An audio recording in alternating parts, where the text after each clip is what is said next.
वही music recording studio गुरारो। बोलो बोलो बाबा बैजनाथ की।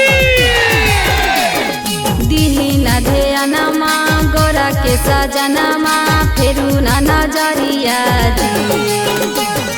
दीना ध्यानमा गोरा के सजनमा फेरू ना नजरिया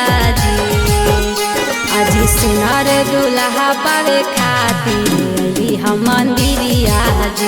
आज सुनार दुल्हा पावे खातिर हम मंदिरिया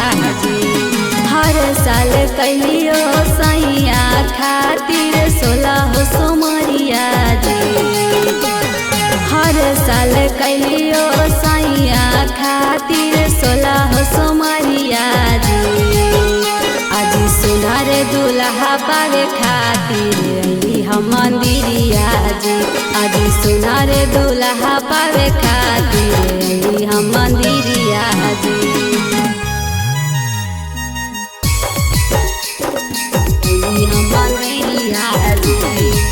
मिक्स बाय अजीत यदुवंशी। सुनार दुल्हा पावे खातिर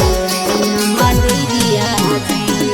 काहे बाबा करत हूँ लेट जी जल्दी से सदिया करई दाना सेठ जी जल्दी से सदिया करई दाना सेठ जी काहे बाबा करत हूँ लेट जी जल्दी से सदिया करई दाना सेठ जी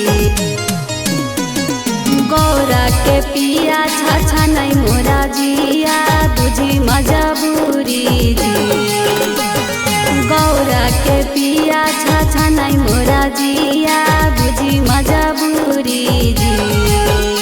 आज सुनार दुल्हा पावे खातिर हम मंदिरिया आज सुनार दुल्हा पावे खातिर हम मंदिरिया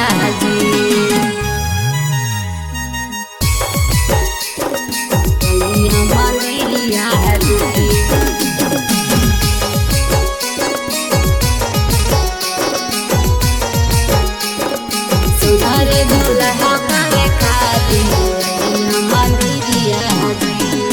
असरा लगा के दुआर हम अलियो भोले हो बाबा पुकार तोरे कैलियो भोले हो बाबा पुकार तोरे कैलियो असरा लगा के दुआर हम अलियो भोले हो बाबा पुकार तोरे कैलियो